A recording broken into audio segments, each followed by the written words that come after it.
ከወንበዴው ጋር አነጻጽረው ቢያቀርቡትም ወንበዴውን ለቀው እሱን እንዲያዝ ቢያደርጉትም ከትዝብት በቀር ምንም ያተረፉት ነገር የላቸው። ጽድቁን ያካፍለን ዘንድ የተቻለው ብቸኛ ጻድቅ ኢየሱስ ክርስቶስ ነው የነበረው ማለት ነው። እመቤታችንን በቤተክርስቲያናችን አስተምሮ ከጥንተ አብሶ ንጽሕት ናት። ይሄ ማለት ከአዳምና ከሔዋን በደል አልተሳተፈችም ብለን እናምናለን። ክርስቶስ ቤዛ ያልሆነው ሰው ልታገኙ ትችላላችሁ?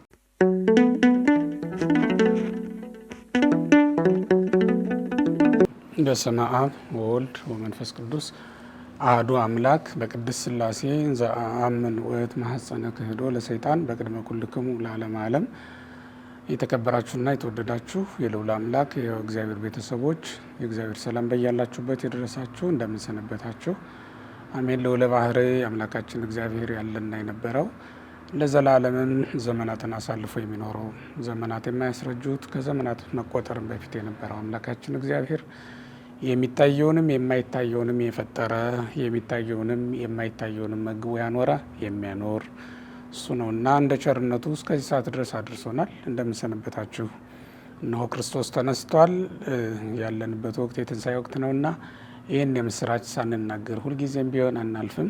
እነሆ ክርስቶስ ተነስቷል። እንኳን ደስ አላችሁ የእግዚአብሔር ቤተሰቦች። እንግዲህ ዛሬም ስለ ትንሣኤው ነው ልንናገር የምንችለው።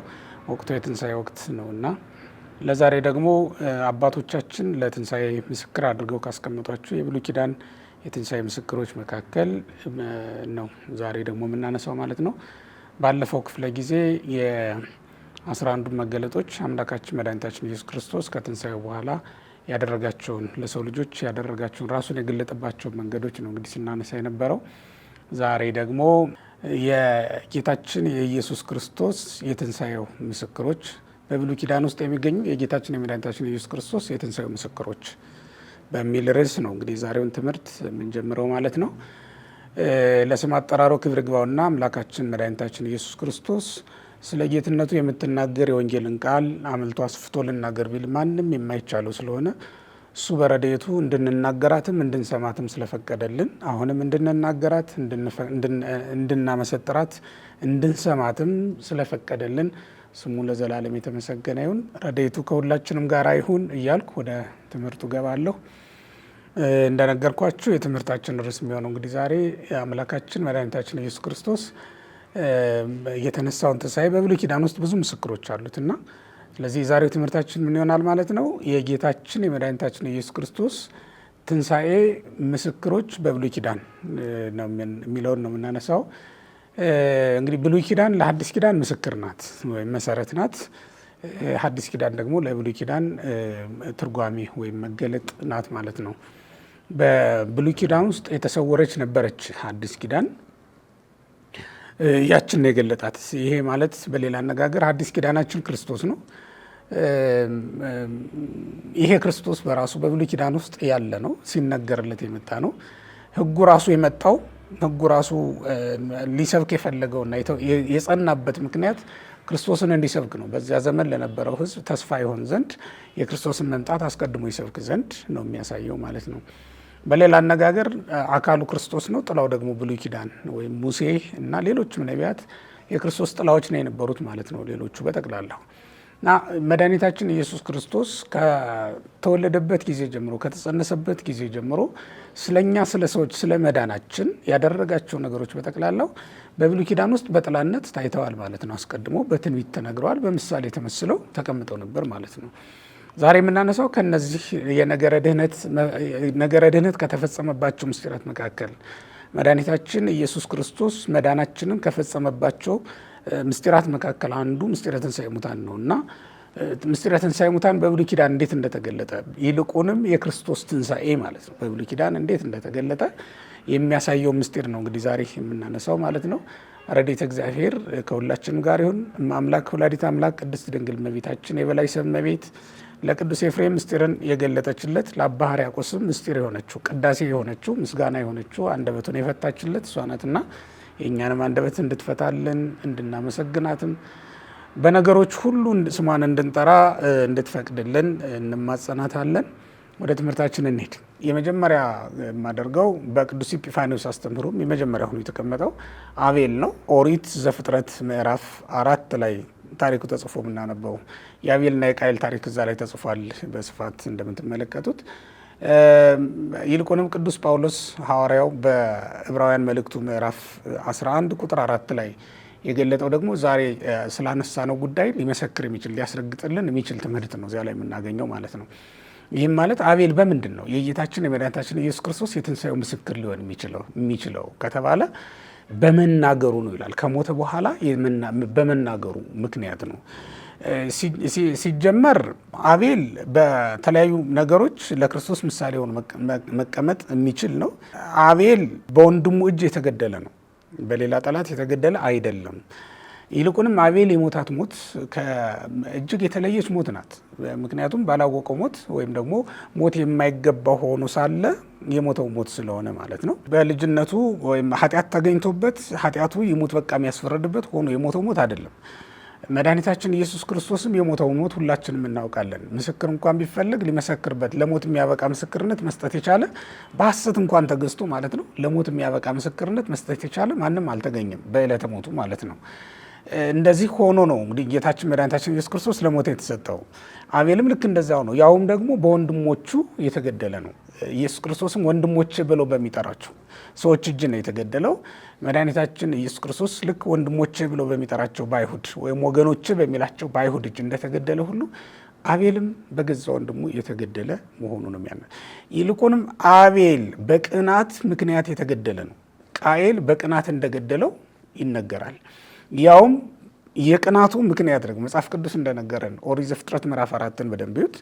የቅናቱ መነሻ ደግሞ ያቀረበው መስዋዕት የበጀለት የሰመረለት ስለነበረ ነው ይላል። ስለ ንጽህናው እና እግዚአብሔር ጸሎቱን መስዋዕቱን ስለተቀበለው ቀንቶ ወንድሙ ቃየል እንደገደለው መጽሐፍ ቅዱስ ይነግረናል። መድኃኒታችን ኢየሱስ ክርስቶስ ከአይሁድ ቅናት በስተቀር ሌላ ሊያስገድለው የሚችል ነገር የተገኘበት ይመስላችኋል? በትምህርቱ በተአምራቱ ይቀኑበት ነበር ይላል። በመስዋዕቱም እንደዛው በመስዋዕቱ መበጀት። ምክንያቱም የሊቃነ ካህናቶቻቸው መስዋዕት ሁሉ መድኃኒታችን ኢየሱስ ክርስቶስ ከሰዋው መስዋዕት ጋር ሊነጻጸር የሚችል ስላልነበር ማለት ነው።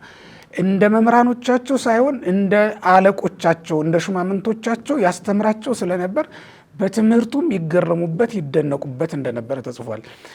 ታምራቱም ከነቢያቶቻቸው ትምህርቱም ከመምህራኖቻቸው ይለይባቸው ነበር። በዚህ ምክንያት ይቀኑበታል በኢየሱስ ክርስቶስ ላይ ማለት ነው። ለዚህም ነው እንዲያውም ጲላጦስ እስመ ያምር ከመ በቅናቶሙ አግብእዎ ተብሎ ነው የተጻፈው። ቀንተው እንዳስያዙት ያውቃልና ይላል። መልሶ መላልሶ ወደ አይሁድ እየመጣ ጲላጦስ የናዝሬቱን ኢየሱስን ምን እንዳደርገው ተወዳላችሁ እያለ መላልሶ ይጠይቃቸው ሊያድነው ፈልጎ ስለነበር። ለምን? እስመ ያምር ከመ በቅናቶሙ አግብእዎ ቀንተው በቅናት ምክንያት ብቻ እንዳስያዙት ያውቅ ነበርና አይደለም የሚለው መጽሐፉ። ቃየልስ የተገደለው በምንድን ነው? በዚህ ነው። ምክንያተ ሞቱም የክርስቶስን ይመስላል። የአቤል ምክንያተ ሞቱ ቅናት ናት። ያውም ደግሞ ለቅናት ያነሳሳቸው የአቤል ጽድቁ ናት፣ የኢየሱስ ክርስቶስም ጽድቁ ናት። አይሁድን ለቅናት ለጥላቻ ያነሳሳቻቸው እሷ ናት። ለዚያውም ክርስቶስ የነገስታትን መንግስታቸውን የኦሪት የብሉይ ኪዳን ሊቃነ ካህናትን ክህነታቸውን ሊሾምባቸው በፍጹም አልፈለገም። የብሉይ ኪዳንን ሊቃነ ካህናት መቅደሳቸውን እንኳን አልነካባቸውም ኢየሱስ ክርስቶስ። እሱ መስዋዕት ሆኖ የቀረበበትን ስፍራ አይታችሁታል። አሮን ያቀረበበት ስፍራ እኮ አይደለም። ሐናና ቀያፋ የተሾሙበት ስፍራ ላይም መስዋዕት አላቀረበም ኢየሱስ ክርስቶስ። መስዋዕቱንም አልቀረበም። እነሱ እንደሚሰውትም እንደ መስዋዕታቸው ያለ መስዋዕትም አላቀረበም። ታዲያ ምኑ ነው የሚያስቀናው ከተባለ ጽድቁ ነው እንዲቀኑበት ያደረገችው፣ ኃጢአት ያልተገኘችበት በመሆኑ ምክንያት። ወደ ነገስታትም አቀረቡት። ነገስታትም ሊፈርዱበት የሚችሉበት አንዳችም ነገር አልተገኘበትም። ይልቁንም ከወንበዴው ጋር አነጻጽረው ቢያቀርቡትም ወንበዴውን ለቀው እሱን እንዲያዝ ቢያደርጉትም ከትዝብት በቀር ምንም ያተረፉት ነገር የላቸውም። ስለዚህ አቤል በእርግጥም ክርስቶስን ይመስል ነበር። ምክንያተ ሞቱም አሟሟቱም አቤል ክርስቶስን ይመስል ነበር። እሱ አይደለም ግን የሚገርመው እና ለዛሬ አሁን ለትንሣኤው ምስክር ያደረግነው ቅዱስ ጳውሎስ በዕብራውያን ምዕራፍ 11 ቁጥር 4 ላይ የገለጣት ናት። ወተናገር አቤል እምድኅረ ሞተ። አቤል ከሞተ በኋላ ተናገረ ይላል። በመስዋዕቱ ተናጋሪ ነው። ተናጋሪው መስዋዕት ነው የሚባለው አቤል ራሱ። ወንድሙ ገድሎት ከሄደ በኋላ ደሙ ትናገር ምስክርነት ትሰጥ ነበርና ማለት ነው። በዚህም አባቶቻችን አቤል ሞቶ ሳለ ይናገር ነበር ወይም አቤል በመስዋዕቱ ይናገር ነበር ብለውታል። ኢየሱስ ክርስቶስም ተናጋሪው መስዋዕት ነው። ኢየሱስ ክርስቶስ ምጉትም ነው ሕያውም ነው። ልብ በሉ፣ ምጉትም ነው ሕያውም ነው። ስለ ምጉትነቱ እንገንዘዋለን። ስለ ሕያውነቱ ደግሞ ቅዱስ ሕያው ዘኢይመውት እያል እንገንዘዋለን። ስለ ምጉትነቱ ወደ መቃብር እናወርደዋለን ገንዘን፣ በሰንዱናት ገንዘን ወደ መቃብር እናወርደዋለን፣ መቃብር እንገጥምበታለን። ስለ ሕያውነቱ ደግሞ በሰማያት ሳለ እንመለከተዋለን፣ ወይም ወደ ሲኦል ወርዶ ነፍሳትን እንዳወጣ እንናገርለታለን፣ እናምናለን ማለት ነው። አቤልም እንደዚህ ነው የነበረው። ሞቷል፣ ግን ደግሞ ይናገራል። የአቤልን መሞት የተናገረው ማንም አይደለም። ምክንያቱም ከገዳዩ ከቃየል በቀር ሌላ ማን ሊናገር ይችላል? አልተናገረም። አቤል ወደ እግዚአብሔርም በደሙ ተናገረ፣ ለአባቱና ለእናቱም ደሙ መሰከረች። ቃየል ሲገድለው ከአቤል ላይ ተፈንጥቃ ቃየል ልብስ ላይ ያረፈች ደም ወንድሙ ቃየል አቤልን እንደገደለው መስክራበታለች።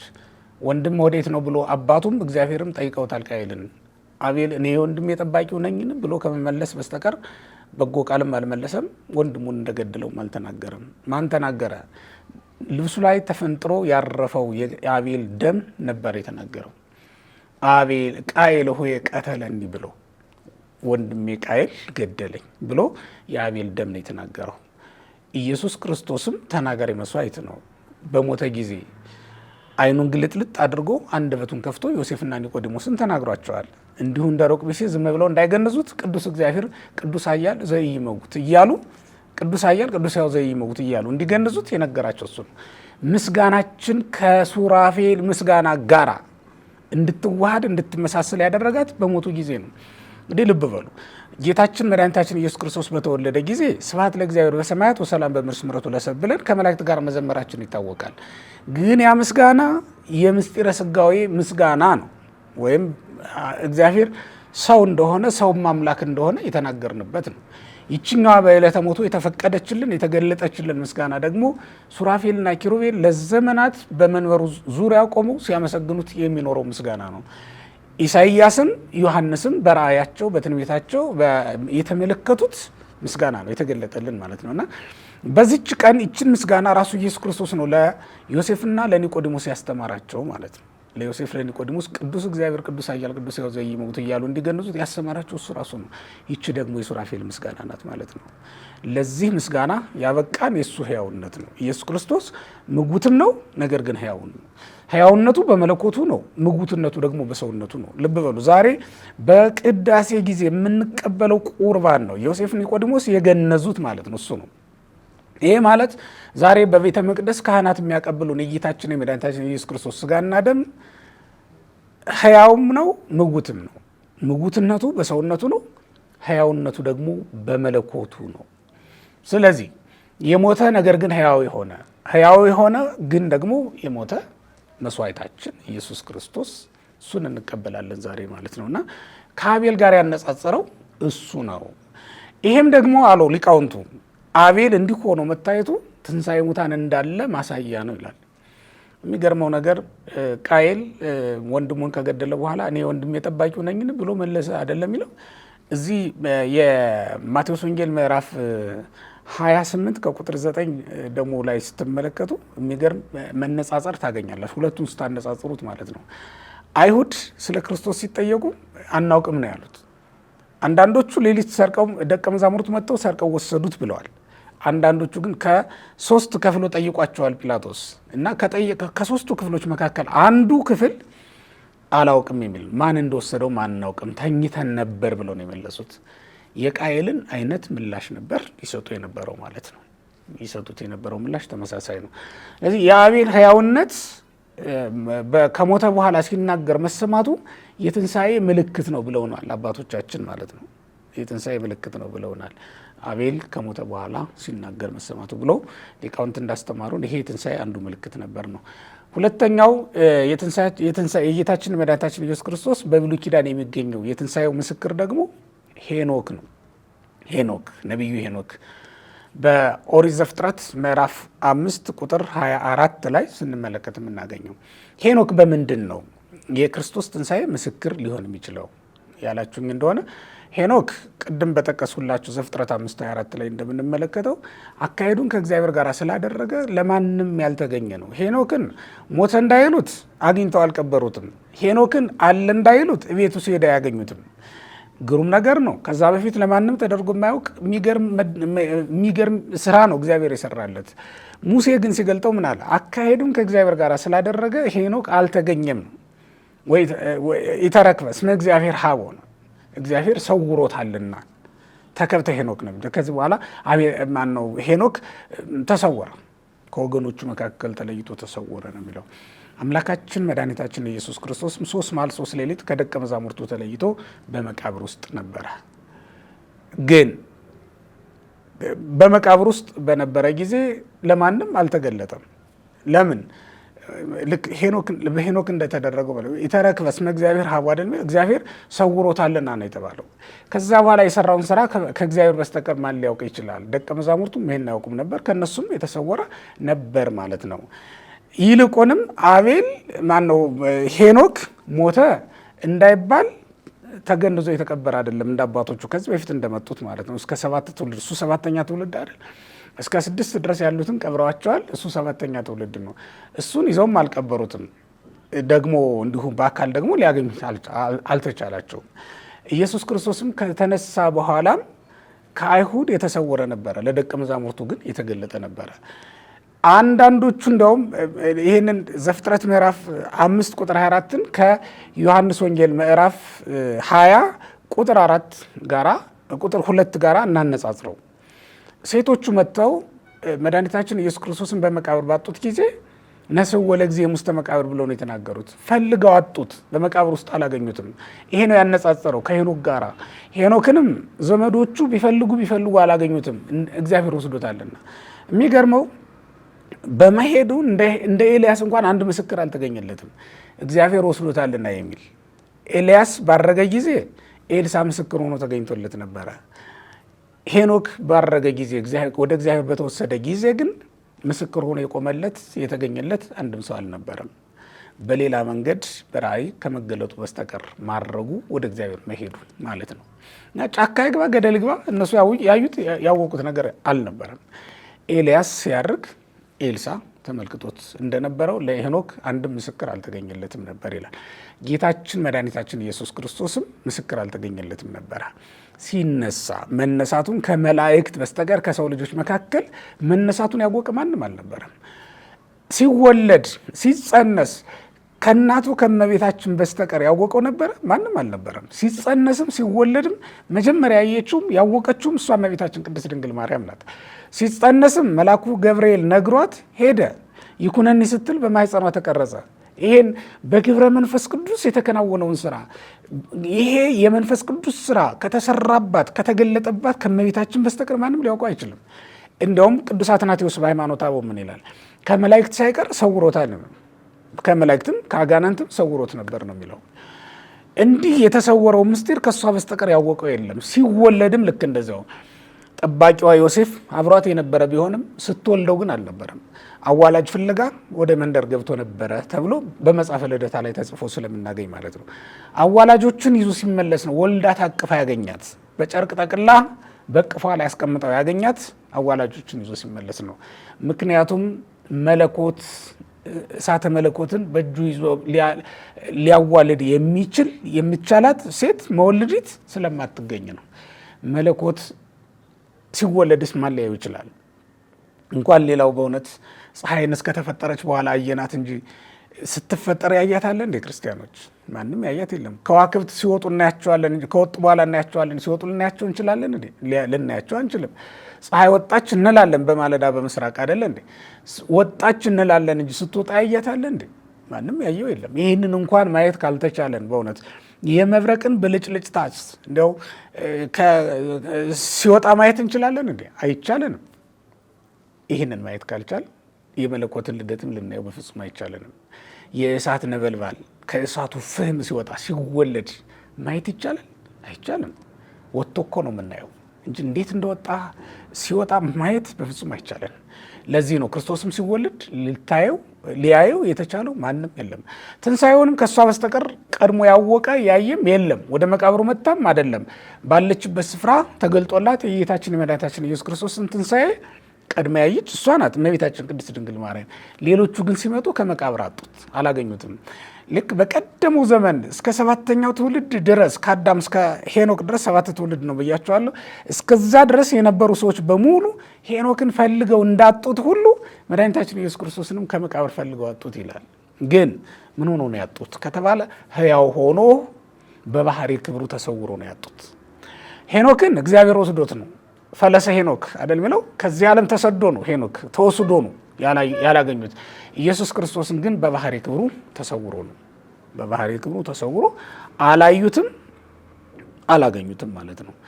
በዚህ ሁኔታ ይገናኛል፣ ይመሳሰላል። የትንሣኤው ምስክር ነው ብለው አባቶቻችን አስተምረውናል ማለት ነው። ሄኖክ በዚያ ዘመን ሞትን አምልጦ መገኘቱ ኢየሱስ ክርስቶስ በስጋ ቢሞትም በመለኮት ግን የማይሞት አይሁድ ሊገሉት የማይቻላቸው መሆኑን ያሳያል። እሱ ብቻም አይደለም፣ ሞት ራሱ ይዞ ሊያስቀረው የማይቻለው መሆኑን ማሳያ ነው። ሄኖክ ለዚያ ዘመን ሕዝብ ማንቂያ ነበረ። ተመልከቱ፣ ሄኖክ ለዚያ ዘመን ሕዝብ ተስፋ ነበረ። ለካ ሞትንም ማምለጥ ይቻላል፣ ለካ ከሞት እጅም ማምለጥ ይቻላል እንዲሉ ያደረጋቸው ሄኖክ ነበር በዚያ ዘመን ማለት ነው። በአቤል ንግግር ሰው ከሞተ በኋላ መናገር ይችላል። ሰው ከሞተ በኋላ ሕያው ሆኖ በሕይወት እንደነበረ ሆኖ መናገር፣ አንደበቱ ከታሰረ በኋላ መናገር ይችላል። ደሙ ከፈሰሰ በኋላ መናገር ይችላል እንዲሉ አድርጓል። ሄኖክ ደግሞ የበለጠ እንደገና አጎላው ማለት ነው። ተስፋ ትንሣኤን የበለጠ አሳየ ማለት ነው። ምክንያቱም ከሞት መዳፍ ወጥቶ ሞት ወደማያገኘው ሀገረ መንግስት ገብቷልና ወደ እግዚአብሔር መንግስት ስለተወሰደ ማለት ነውና የሰው ልጅ ሞትን አምልጦ ከትንሣኤ በኋላ መኖር የሚችልበት እድል እንዳለው ማሳየ። እንደውም ሄኖክ በትንሣኤ ዘጉባኤ የምንኖረው ኑሮ ሁሉ እኮ ነው ያሳየን። ከዛ በኋላ ሞት እንደሌለብን ሁሉ ነው ያሳየን ማለት ነው። ለምን? ከዚህ በኋላ እግዚአብሔር ወስዶታልና ሄኖክን ሊያገኘው የሚቻለው ሞት በፍጹም ስለሌለ ነው። ሞት ሊያገኘው ወደማይችለው ሀገር ስለተወሰደ ነው። ከዚያ በኋላ ሞት የማያገኘው ህይወት እንዳለ ታውቃላችሁ። ሞት የማያሰጋው ህይወት አለን ማለት ነው። የምንኖረው ኑሮ በጠቅላላው ከዛ በኋላ ሞት ያገኘዋል፣ ሞት ያጋጥመዋል ተብሎ የሚታሰብ እንዳይደለ ነው የሚያሳየን ማለት ነው። ስለዚህ ሄኖክ በአባቶቻችን ትርጓሜ ወይም ደግሞ ትምህርት መሰረት የትንሣኤው ምልክት ወይም የትንሣኤው ጥላ ተደርጎ ተወስዷል ማለት ነው በአባቶቻችን ትምህርት። ሶስተኛውን ልንገራችሁ። ሶስተኛው ኖህ ነው። ኖህ በሁለት ነገሮች የትንሣኤው ምልክት ተደርጎ ተወስዷል። አንደኛው ከመርከብ በመውጣቱ ነው። ሁለተኛው ወይን ጠጥቶ ሰክሮ ተኝቶ በመንቃቱ ነው የትንሣኤው ምልክት ሆኖ የተገኘው። የአንደኛውን የመጀመሪያውን ታሪክ በኦሪት ዘፍጥረት ምዕራፍ 8 ቁጥር 14 ላይ ታገኙታላችሁ። ሁለተኛውን ታሪክ ደግሞ በኦሪት ዘፍጥረት ምዕራፍ 9 ላይ እንዲሁ ታገኙታላችሁ ማለት ነው። የመጀመሪያውን ልንገራችሁ። ኖህ ከመርከብ በወጣ ጊዜ ነው። ኖህ ወደ መርከብ መግባቱ ጌታችን መድኃኒታችን ኢየሱስ ክርስቶስ ወደ መቃብር መግባቱ ምሳሌ ተደርጎ ተወስዷል። እንግዲህ እንደምታውቁት ኖህ ክርስቶስን በምን ይመስለዋል ትሉኝ እንደሆነ ኖህ ትውልድ እንዲተርፍ ዘር እንዲተርፍ ነው ወደ መርከብ እንዲገባ።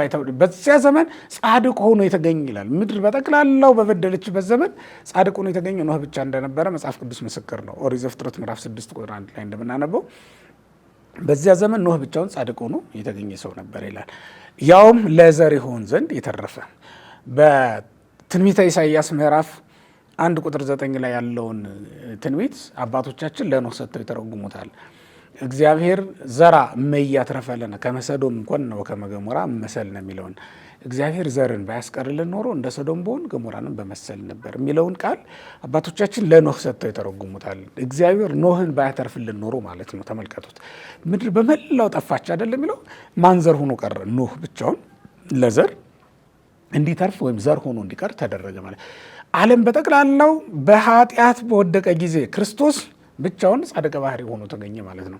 ያውም ዘር ይሆን ዘንድ ጽድቁን ያካፍለን ዘንድ የተቻለው ብቸኛ ጻድቅ ኢየሱስ ክርስቶስ ነው የነበረው ማለት ነው። ጽድቁን ያካፍለን ዘንድ ጻድቅ ሆኖ የተገኘው መድኃኒታችን ኢየሱስ ክርስቶስ ነው የነበረው። በሱ ጽድቅ ሁሉንም ሊያጸድቅ የመጣ እሱ ነው። ምክንያቱም በኩር የሆነን እሱ ስለሆነ ነው። እንግዲህ ልብ በሉ እዚህ ላይ ምናልባት እመቤታችን በቤተክርስቲያናችን አስተምሮ ከጥንተ አብሶ ንጽሕት ናት። ይህ ማለት ከአዳምና ከሔዋን በደል አልተሳተፈችም ብለን እናምናለን። ነገር ግን በኩር የሆነን ክርስቶስ ስለሆነ ነው ይሄንን ምን ልብ በሉ ክርስቲያኖች፣ እሷስ ነበረች አይደል እንዴ የሚል ጥያቄ በውስጣችሁ እንዳይፈጠር ነው እየመለስኩ ልላፍ ብዬ ነው። በዛው በኩር የሆነን መድኃኒታችን ኢየሱስ ክርስቶስ ከአዳም ጋር የሚነጻጸር እመቤታችን ከሔዋን ጋር ነው የምትነጻጸረው። ዳግሚት ሔዋን ነው የምንላት። ከሔዋን ጋር የምትነጻጸረው በሌላ መንገድ ነው። ልብ በሉ በኃጢአት ምክንያት ከሆነ አትነጻጸርም። ሲጀመርም ማለት በድክመት ምክንያት ከሆነ አትነጻጸርም ከሔዋን ጋር። ቀዳሚት ሔዋን ነው የምትሆነው እንደዚያ ከሆነ እንጂ ዳግሚት ሔዋን ልትሆን አትችልም። ነገር ግን በአንዳንድ ጉዳዮች ዳግሚት ሔዋን ልትሆን ትችላለች። እሱ ተብላ ልትጠራና ልትነጻጸር ትችላለች። እሱን ሌላ ጊዜ ነው የምናነሳው፣ ነገረ ማርያም ስላልሆነ አሁን ድርሳችን ማለት ነው። አሁን በኩር የሆነን እንግዲህ በአዳም በኩል ስንመጣ ሐዋርያው ቅዱስ ጳውሎስ ሲያነጻጽር በሮሜ መልእክቱ ምዕራፍ 5 ላይ ሁለቱን አዳሞች ሲያነጻጽር በአንዱ አዳም ኃጢአትን ሞትን ተሳትፈናል፣ በአንዱ አዳም ደግሞ ጽድቅን በውያገነትን ተሳትፈናል፣ ሕይወትን ተሳትፈናል በአንዱ አዳም በሁለተኛው አዳም ማለት ነው። እና ሁለቱን አዳሞች ስናነጻጽር በኩር የሆነን በሐዲስ ኪዳን ኢየሱስ ክርስቶስ ስለሆነ ነው። እንግዲህ ጽድቁን ያሳተፈን ምንለው አዳም ኃጢአቱን እንዳሳተፈን ማለት ነው። አዳም ሞቱን እንዳሳተፈን ሕይወቱን ያሳተፈን ስለሆነ ነው ኢየሱስ ክርስቶስ ለአዳም ምሳሌ ወይም ንጽጽር የምናደርገው እንዲሁም በኩር የምናደርገው ለሁላችንም ከዚህ የተነሳ ነው ማለት ነው። በዚህ መንገድ ስንመጣ ኖህም ዘር ሆኖ የተገኘ በምድር ላይ ዘር እንዲተርፍ ያደረገ ጻድቅ ሆኖ የተገኘ በዚያ ዘመን እሱ ስለነበረ ምድር በኃጢአት ብትያዝም እሱ ግን ንጹሕ ስለነበረ ዘር ሆኖ የተገኘ ነው። ኢየሱስ ክርስቶስም ኃጢአት በምድር ላይ በገነነችበት በሰፋችበት ዘመን ነው የመጣው። ምክንያቱም የመጣበት ዓላማ ኃጢአትን ለመሻር ስለነበረ ነው። እናም የመጀመሪያዋ መርከቡ እመቤታችን ቅድስት ድንግል ማርያም ናት። ወደ እሷ ማኅፀን ገባ። ሁለተኛዋ መርከብ ደግሞ መቃብር ናት ማለት ነው። እመቤታችን ቅድስት ድንግል ማርያም ከእሷ በልደት ሲወጣ ከመርከብ የወጣውን ኖህን መሰለ ተብሎ ተጽፏል። ሁለተኛው ደግሞ መቃብር ናት። ከእሷም በወጣ ጊዜ እንዲሁ ከመርከብ የወጣውን ኖህን መሰለ ብለው አባቶቻችን ተርጉመውታል ማለት ነው። እመቤታችን የኖህ መርከብ ተብላ መጠራቷ ይህን ጻድቀ ባህሪ ኢየሱስ ክርስቶስን ይዛ የተገኘች ከእሷ በስተቀር ሌላ ሴት ስለማትገኝ ነው። በዚያ ዘመን በምድር ላይ ከኖሩ ካሉ መኖሪያዎች ሁሉ የሰው ልጆች መኖሪያ ይሆኑናል ብለው ካበጃጇቸው ነገሮች ሁሉ ሕይወት ያለውን ነገር ይዞ ማስቀረት የተቻለው ከኖህ መርከብ በስተቀር ሌላ ምንም የለም። በዚያ ዘመንስ እመቤታችን ቅድስት ድንግል ማርያም በምድር ላይ በነበረችበት ዘመን ከጸነሱ ሴቶች መካከል ወይም ከሷ በፊት ከነበሩ ቅዱሳት አንስት መካከል ኃጢአት ያላረፈችበትን ጻድቅ ሰው መውለድ ማስገኘት የተቻላት ሴት ትገኝ ትችላለች? በፍጹም አልተገኘችም። ለዚህ ነው ሐመረ ኖህ ብለን ምንጠራት እመቤታችን፣ ወይም እንደ አባ ሕርያቆስ አጠራር ታቦት እንተ ኖህ የኖህ መርከብ ብለን የምንጠራት ከዚህ የተነሳ ነው። ወደ ትንሣኤው እንምጣና የክርስቶስ መቃብርም ሐመረ ኖህ ተብላ ተጠርታለች፣ ወይም የኖህ መርከብ ተብላ ትጠራለች ማለት ነው። ለምን ካላችሁኝ ብቸኛው ሕያው የሆነው ነገር ግን በስጋ በመሞቱ ምክንያት ወደ መቃብር የወረደው ክርስቶስ ያረፈባት አዲስ መቃብር የክርስቶስ መቃብር ብቻ ስለነበረች ነው። ከዚያ በፊት ወደ መቃብር የወረዱት ሁሉ ሕያዋን አልነበሩም። ሁሉም የሞቱ ያንቀላፉ ነበሩ። መጽሐፍም እንደሚነግረን ስጋቸው በስብሶ እዣቸው ፈሶ አጥንታቸው ተከስክሶ ጅማታቸው ተበጣጥሶ በመቃብር ውስጥ የነበሩ ናቸው። ቅዱስ ጴጥሮስ በሐዋርያት ሥራ ምዕራፍ 2 ላይ እንደመሰከረው እንደተናገረው ጻድቅ ዳዊት ሳይቀር ኃያሉ ዳዊት ሳይቀር በሞትና በመቃብር ቁጥጥር ስር የመዋል ግዴታ ነበረበት። በዚያ ዘመን ሞቷልና፣ ክርስቶስ ግን በስጋ ቢሞትም በመለኮት ሕያው ነውና፣ በስጋ የሞተ በመንፈስ ግን ሕያው የሆነ ነውና ወደ መቃብር ሲወርድ ሕያውነቱንም ምውትነቱንም አንድ አድርጎ ይዞ የወረደ መሆኑን ስለምናምን ነው። ሕያውነት ያለው ምውትነት ያለው ሕያው ከሱ በቀር ወደ መቃብር ይወርድ ታውቃላችሁ? ሌላ ማንም የለም።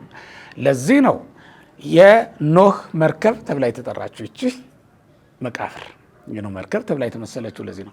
ምክንያቱም በኖህ ዘመን ሕይወት ያለው ፍጥረት ይዛ የተገኘች ከኖህ መርከብ በስተቀር ሌላ ምንም ስለማይገኝ ነው። እዩት መጽሐፍ ቅዱስን።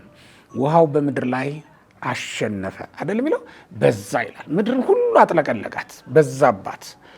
አንድም ሕይወት ያለው ነገር በምድር ላይ አልነበረም ከኖህ መርከብ በስተቀር።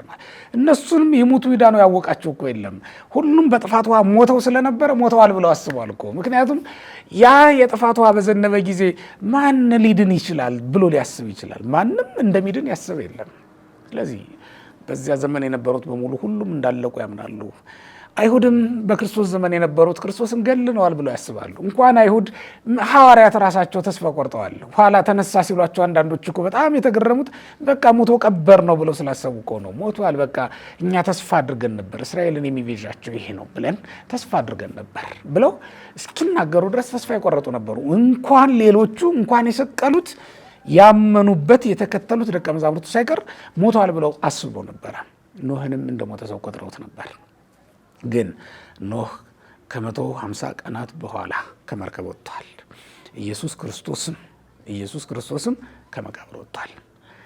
3 መዓልት 3 ሌሊት በከርሰ መቃብር ቆይቶ ትንሣኤውን አረጋግጦ ከመርከብ ወጥቷል። ስለዚህ አባቶቻችን ኖህ ከመርከብ መውጣቱን ክርስቶስ ከመቃብር ለመውጣቱ ምሳሌ አድርገው ወስደውታል። ከመርከብ የወጣው ኖህ የክርስቶስ ምሳሌ ነው። ልብ በሉ። ለምን? በክርስቶስ ነዋ ከዚያ በኋላ ዘር የሚቀጥለው። ከኖህም መርከብ መውጣት በኋላ የኖህ ዘር ብቻ ነው የሚቀጥለው። አሁንም በሕይወት ያለው በክርስቶስ ሰው የሆነ ብቻ ነው። ይህንን እምላችሁ በሕይወተ ሥጋ አይደለም፣ በሕይወተ ነፍስ ነው እምላችሁ። መንፈስ ቅዱስ ሕይወት ስለሆናቸው ጻድቃን ነው የምነግራችሁ እንጂ ሥጋዊ ደማዊ ሕይወት ስላላቸው ፍጥረታት አይደለም እየነገርኳቸው ያሉት። ሕይወትማ ክርስቶስ ነው። በእውነት በክርስቶስ ሕያዋን የሆኑት ሁሉ ዛሬ በሕይወት አሉ ተብሎ ሊነገርላቸው የሚገባቸው እነሱ ናቸው። ሌሎችንማ ሙታን ብሏቸዋል እኮ ራሱ ኢየሱስ ክርስቶስ። ሙታናቸውን ይቅበሩ አለ እኮ። ተመልከቱት። ሙታንን እየቀበሩ ይኖራሉ። ሙታንን ተቀብለው ይኖራሉ። በዚህ ዓለም ሲኖሩም በሞት ይኖራሉ፣ በወዲያኛውም ዓለም በሞት ይኖራሉ። በክርስቶስ የሚኖሩት ግን ሕያዋን ሆነው ይኖራሉ። ኖህ ከመርከብ ከወጣ በኋላ ሌላ ዘር ልታገኙ ትችላላችሁ በምድር ላይ ከኖህ ዘር በስተቀር ማንም የለም። ክርስቶስስ ወደ ምድር ከመጣ በኋላ ሌላ በክርስቶስ ካልሆነ በስተቀር ወደ እግዚአብሔር መንግሥት የሚገባ ሰው ልታገኙ ትችላላችሁ? ወይም በእግዚአብሔር መንግሥት ውስጥ ብትፈልጉ በክርስቶስ ቤዛነት ከታተሙት፣ በክርስቶስ ደም ከታተሙት፣ በክርስቶስ ቤዛነት ከዳኑት በስተቀር ሌላ ሰው ልታገኙ ትችላላችሁ? ክርስቶስ ቤዛ ያልሆነው ሰው ልታገኙ ትችላላችሁ? በክርስቶስ እርቅ ፈጻሚነት ገነት መንግሥተ ሰማያት ያልተሰጠችው ያልተፈቀደችለት ሰው ልታገኙ ትችላላችሁ? ዛሬ የሚሾሙ ካህናትን የሚያገለግሉ ካህናትን ብታዩቸው ክርስቶስ የሾማቸው ናቸው። ልብ በሉ። ዛሬ ወደ ገነት ሲገቡ የምታዩቸው ነፍሳት፣ የቅዱሳን ነፍሳት በጠቅላላው ክርስቶስ ቤዛ የሆናቸው ናቸው። ዛሬ በንስሐ ስርየተ ኃጢአትን የሚያገኙ ሰዎችን ብታገኙ ክርስቶስ በደሙ ኃጢአታቸውን ያጠበላቸው ሰዎች ናቸው። ያለ ክርስቶስ የሆነ ነገር አታገኙም ከዚህ በኋላ። ለዚህ ነው ከኖህ ጋር የተመሳሰለው። አንዱ ከኖህ ጋር የሚያመሳስለው የክርስቶስን ትንሣኤ ይሄ ነው። ሁለተኛው ከኖህ ጋር የሚያመሳስለው ደግሞ ኖህ ከመርከብ ከወጣ በኋላ ያደረገው ድርጊት ነው። ኖህ ከመርከብ ከወጣ በኋላ ገበሬ መሆን ጀመረ። ወይን ተከለ። ከዚያስ ወይኑን ጠጥቶ ሰከረ ይላል። ልብሱን እስኪጥል ድረስ ነው የሰከረው። ልብ በሉት። ይህ የክርስቶስ ምሳሌ አድርጎታል። እንዲያውም ልብሱን በጣለ ጊዜ ከልጆቹ አንዱ የካም ልጅ ከነዓን ሳቀበት ይላል። ከነዓን ሄዶ ለአባቱ ለካም ተናገረ። ካምም በአባቱ ሳቀበት ነው የሚለው ሀፍረቱን አይቶ። ሁለቱ ልጆቹ የተባረኩት ልጆቹ ሴምና ያፌት የአባታችንን እርቃን አናይም ብለው ፊታቸውን ዙረው ወደኋላ እየሄዱ ልብስ ወስደው አለበሱት ይላል። ይሄ የክርስቶስ ምሳሌ አድርጎታል ኖህን። ኖህ በወይን ጠጅ እንደሰከረ ሁሉ ክርስቶስም በሰው ልጆች ፍቅር ሰክሮ ነበር ይላል። ያውም ልብሱን እስኪጥል ድረስ። ምንድን ነው እንደዚህ ያሰከረው? ምንድን ነው ልብሱን ያስጣለው? እስኪ ተመልከቱት። በዕለተ ዓርብ ራቁቱን የነበረውን ክርስቶስን አይታችሁታል? መስቀል ላይ እኮ አንዳችም ልብስ አልተጫነበትም። ልብ በሉ፣ ራቁቱን ነበረ። ከዚያስ በኖህ ራቁትነት ካም እንደሳቀበት፣ ልጁ ከነዓን እንደሳቁበት ሁሉ አይሁድ ስቀውበታል። ተሳለቁ ላይ ሊሆን አይደል የሚለው፣ በሱ ላይ ተዘባበቱበት እኮ ነው የሚለው። የካም ልጅና ራሱ ካም እንደተሳለቁበት ሁሉ በኖህ ላይ በክርስቶስም ላይ አይሁድና የአይሁድ ሰራዊት ተሳልቀውበታል። ይቀጥልና ሁለቱ ልጆቹ ግን ልብስ ወስደው የአባታችንን ኖር አናሳይ ብለው ሸፍነውታል ይላል። ሴምና ያፌት። እሱም ተነስቶ ባርኳቸዋል፣ መርቋቸዋል። ኢየሱስ ክርስቶስም ራቁቱን በተሰቀለ ጊዜ ፀሐይና ጨረቃ ጨልመዋል። ሴምና ያፌት የፀሐይና የጨረቃ ምሳሌዎች ናቸው ብለው አባቶቻችን በብሉይ ኪዳን ኦሪት ዘፍጥረት ምዕራፍ 9 ሲተረጉሙ በብሉይ ኪዳን ተርጓሚያቸው ላይ አስቀምጠውታል። ሴምና ያፌት የተባረኩት የክርስቶስን እርቃን እንደሰወሩ ብርሃናቸውን በመንሳት የክርስቶስን ራቁትነት እንደሰወሩ እንደ ፀሐይና እንደ ጨረቃ ናቸው ብለው ተርጉመውታል አባቶቻችን። ይህም ከሆነ በኋላ ኖህ ተነሳ አይደለም የሚለው ተነስቶ ኖህ ማነው ልጁ ካም ያደረገበትንም ያውቃል። ምክንያቱም ኖህ ቢሰክርም እንኳን መንፈሱ አልተለየችውም ነበርና ነው። ኢየሱስ ክርስቶስ እስከተነሳ በኋላ አይሁድ ያደረጉበትን የማያውቅ ይመስላችኋል? ኢየሱስ ክርስቶስ እስከተነሳ በኋላ አይሁድ ደቀ መዛሙርቱ ያሉበትን ሁኔታ የማያውቅ ይመስላችኋል? የማይረዳ ይመስላችኋል? የሚገስጻቸውን ገስጿቸዋል። ትንሣኤውን የሚገልጥላቸውን ደግሞ ገልጦላቸዋል። እንዲያውም ከዚያ በኋላ ኖህ ከስካሩ ነቅቶ ባረካቸው አይደለም የሚለው። ሁለቱን ልጆቹን ሴምንና ያፌትን ባረካቸው እኮ ነው የሚለው። ኢየሱስ ክርስቶስም ከተነሳ በኋላ ይሁዳ የሞተው ክርስቶስ ከተነሳ በኋላ ነው። በነገራችን ላይ በ40ኛው ቀን የሞተው ክርስቶስ ሲያደርግ ነው ይሁዳ የሞተው። እስከዛ ድረስ ቆይቷል። ኢየሱስ ክርስቶስ ከተነሳ በኋላ ይሁዳን በሞት እንዲሸኝ አድርጓል። ሌሎቹን ደቀ መዛሙርት ደግሞ እጁን ጭኖ ባርኳቸዋል። ከትንሣኤው በፊት ተስፋ ክህነትን ነበር የሰጣቸው። ከትንሣኤ በኋላ ግን እጁን ጭኖ የከበረች ስልጣነ ክህነትን ሾማቸው። እንዲያውም እንዲህ ተብሎ ተጽፏል፣ ከተነሳ በኋላ እፍ ብሎ መንፈስ ቅዱስን አሳደረባቸው ይላል። ይሄን ከትንሣኤ በፊት አላደረገላቸው። ኖህን ይመስላል ክርስቶስ። በእርግጥም ኖህ ከስካሩ ከነቃ በኋላ ልጆቹን እንደባረካቸው ሁሉ ወደ መርከብ ከመግባቱ በፊት ይሄን አላደረገውም ኖህ። ወይም ወይን ጠጁን ጠጥቶ ከመስከሩና ከመተኛቱ በፊትም አላደረገውም። ከተነሳ በኋላ ስለምን አደረገው ቢሉ የክርስቶስን ትንሣኤ እየመሰከረ ነበር ማለት ነው። የክርስቶስ ትንሣኤ ጥላ የምትሆን ምሳሌ የምትሆን ነገርን እያከናወነ ነበር ማለት ነው በምስጢር። ያች ናት የተገለጠችው የክርስቶስ ትንሣኤ በኖህ ስካርና በኖህ መንቃት ተገልጣለች ማለት ነው። ክርስቶስ ከነቃ በኋላ እፍ ብሎ መንፈስ ቅዱስን አሳደረባቸው። እጁን ጭኖም ካህናት፣ ዲያቆናት፣ ፓትርያርኮችን አድርጎ ሾማቸው። እንዲያውም እነሱ ከዛ በፊት ኃጢአትን ያደርጉ ነበር። ከዚህ በኋላ ግን እናንተ የተዋችሁለት ሁሉ ኃጢአቱ የሚተውለት ይሆናል ብሎ ኃጢአትን ከሰው ልጆች እንዲያርቁ ሰጣቸው። ከዛ በፊት ከሱ በቀር ኃጢአትን እንዲያስተሰር የተፈቀደለት ወይም የተቻለው ማንም አልነበረም። በሕይወት ሳለ ማለት ከትንሣኤው በፊት ከነሱ ጋር ሳለ በአጋንንት ሁሉ ላይ ስልጣንን ሰጥቷቸዋል። ድውያን እንዲፈውሱና ሌላውን ነገር እንዲያደርጉ ስልጣን ሰጥቷቸው ነበር። በማቴዎስ ወንጌል ምዕራፍ 10 ላይ እንደምናገኘው በኃጢአት ላይ ግን አላሰለጠናቸውም። ኃጢአትን ይቅር እንዲሉ አልሾማቸው። 2 ሹመቶችን ከዛ በኋላ ሾሟቸዋል። አንደኛው በኃጢአት ላይ ነው። ሁለተኛው በመንግስተ ሰማያት ላይ ነው የሾማቸው። አሁን መንግስተ ሰማያት ላይ ተሾሞባታል፣ ነግሶባታል። የወደዱትን ወደ መንግስተ ሰማያት ያገባሉ፣ ያልወደዱትን ደግሞ ያስወጣሉ ማለት ነው። ስለዚህ መንግስተ ሰማያት በስልጣናቸው በእጃቸው እንድትሆን አድርጓል። ይህን ሹመት ከትንሣኤ በኋላ የሚሰጣቸው እስኪ ተመልከቱት ኖህን እንዴት እንደሚመስል። ኖህ ከስካሩ በኋላ 2 ልጆችን እንደባረካቸው እንዳከበራቸው ክርስቶስም ከትንሣኤ በኋላ አከበራቸው፣ ሾማቸው፣ እጁን ጭኖ ባረካቸው አይደለም የሚለው። በዚህ ምክንያት ኖህ ከስካሩ ነቅቶ መነሳቱን አባቶቻችን የክርስቶስ ትንሣኤ ምሳሌ ነው ብለው ነግረውናል። በብሉይ ኪዳን ከሚገኙ የጌታችን የመድኃኒታችን ኢየሱስ ክርስቶስ የትንሣኤው ምስክሮች መካከል እነዚህን 3ቱን ለዛሬ ነገርኳችሁ። እንግዲህ መቼም እንደ ማሳያ ያክል ይህን ለመናገር ነው እንጂ እውነት ለመናገር ከዚህ በኋላ የትንሣኤውም ጊዜ እያለቀ ነው የሚሄደው። ይህን ደግመን ላንመጣበት እንችላለን። ግን እንደ ማሳያ ይህንን ከነገርኳችሁ እናንተ ደግሞ ሌሎችን ልታነሱ ትችላላችሁ። ለምሳሌ የአብርሃምንና የሳራን ነገር ብናነሳ ይሄ በጣም ጥልቅ የሆነ የነገረ ትንሣኤ ትምህርት ያለበት ነው። አብርሃምና ሳራ ይስሐቅን የጸነሱበትን ዘመን ታውቁታላችሁ ሁላችሁ። በእርጅና ዘመን ነው። እንዲያውም ሳራ አዴኑ እስከ ይዜ እስክትል ድረስ እስኪገርማት ድረስ፣ ምክንያቱም ደሟ አልቋል፣ ተቋርጧል፣ ከአብርሃምም ዘር ተቋርጧል። በዚህ ምክንያት እንዴት ይሆናል እስክትል ድረስ ማለት ነው። ኦሪት ዘፍጥረት ምዕራፍ 18 ቁጥር 14 ላይ ስንመለከት ሳራ እስኪገርማት ድረስ የመውለድ ጉዳይ ተሟጦ ነበር ከነሱ። ይህም ለክርስቶስ ምሳሌ። ምክንያቱም የሞተው የሳራ ማህፀን እንኳን ነው የሚለው ቅዱስ ኢጲፋኖስ እንደገና ሕይወት ያለውን ይስሐቅን አስገኝቷል ይላል። አስገኝቷል። ከሞተው ከአዳም በእውነት ሕያው የሆነው ሞትን ድል አድርጎ መነሳት የሚቻለው ክርስቶስ መገኘቱ ይሄ ነበር። እንግዲህ የአብርሃምንና የሳራን ጉዳይ ለክርስቶስ ትንሣኤ ምስክር የሚያደርገው ማለት ነው። ሌሎችም አሉ እንግዲህ በብሉይ ኪዳን በጣም ብዙ ምሳሌዎችን ማንሳት ይቻላል። ወደ ስነ ፍጥረትም ስንገባ ወደ ሌላው ደግሞ በጣም የትንሣኤው ምስክሮች የሆኑ በጣም ብዙ ነገሮችን ማየት እንችላለን። ሐዋርያው ቅዱስ ጳውሎስ በአንደኛ ቆሮንቶስ ምዕራፍ 15 ላይ ስለ ትንሣኤ ሲናገር የገለጠበትን ምሳሌያዊ ትምህርቶችን መረዳት ይቻላል። ሌሎችም ሊቃውንት ኤጲፋንዮስን ጨምሮ ቅድም እንደጠቀስኩት በልዩ ልዩ ስነ ፍጥረታት ሙተው የሚነሱ ፍጥረታት አሉ። እንደ ኦፈ ፊንክስ ያሉ ሙቶ የሚነሳ ነው። ይህም እንደ ምንድነው የእሳት ራት የምንለው እኛ በአማርኛ ማለት ነው። እሱም ልክ እንደዛው በ40 ቀኑ ሞቶ የሚነሳ ነው።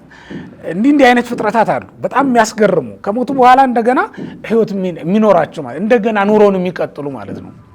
እነሱ ሁሉ የትንሣኤ ዘጉባኤም የትንሣኤ ክርስቶስም ምሳሌ ሆነው ትምህርት ተሰጥቶባቸዋል በአባቶቻችን ዘንድ። እንግዲህ ለዛሬ ይችን በጥቂቱ ነግሬያቸዋለሁ። እግዚአብሔር ወዶና ፈቅዶ በሚቀጥለው ደግሞ የእርገቱን ትምህርት ነው ይዤላቸው መመጣው ማለት ነው። ለዛሬ ስለነበረን ጊዜ የአባቶቻችን አምላክ እግዚአብሔር ስሙ ለዘላለም የተመሰገነ ይሁን። ከበረከተ ትንሣኤ ሁላችንንም ያሳትፈን። አሜን።